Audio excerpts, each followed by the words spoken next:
ओम नमो भगवते वासुदेवाय।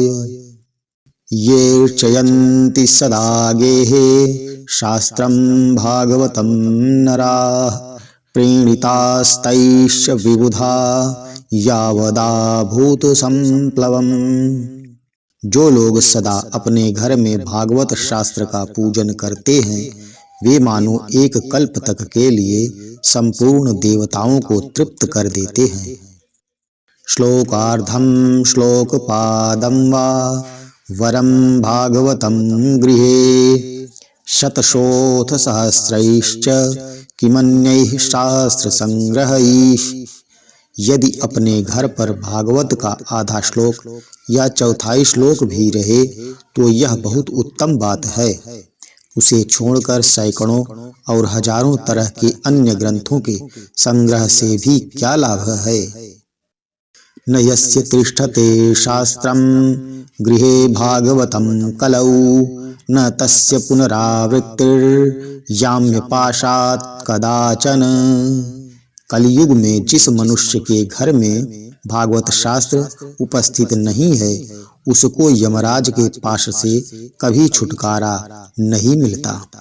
कथं स वैष्णवो ज्ञेयः शास्त्रं भागवतं कलौ गृहे न तिष्ठते यस्य स्वपचादधिको हि सः। इस कलयुग में जिसके घर पर भागवत शास्त्र उपस्थित नहीं है उसे कैसे वैष्णव समझा जाए। वह तो चांडाल से भी बढ़कर नीच है।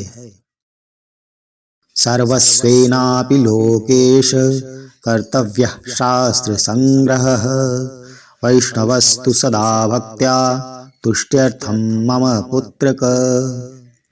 लोकेश ब्रह्मा पुत्र मनुष्य को सदा मुझे भक्ति पूर्वक संतुष्ट करने के लिए अपना सर्वस्व देकर भी वैष्णव शास्त्रों का संग्रह करना चाहिए।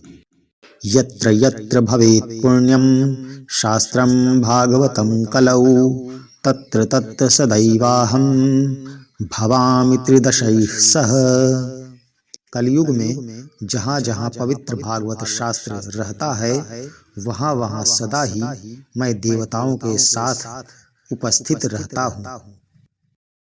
तत्र सर्वाणि तीर्थानि नदी नदसरांसि च यज्ञाः सप्तपुरी नित्यं पुण्याः सर्वे शिलोच्चयाः।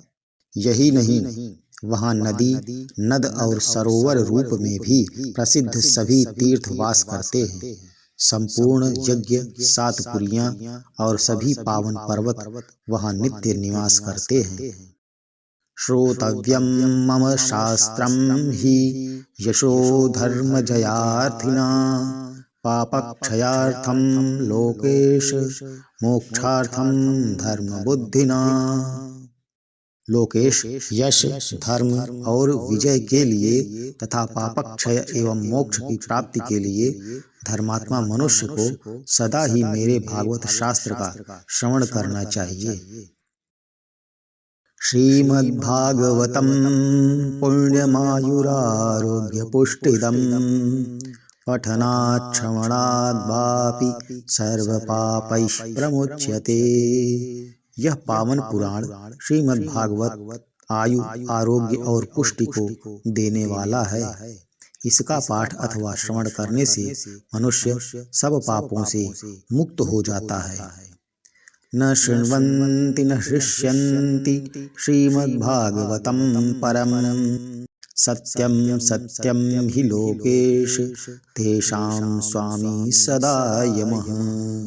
लोकेश जो इस परम उत्तम भागवत को न तो सुनते हैं न सुनकर प्रसन्न ही होते हैं उनके स्वामी सदा यमराज ही है।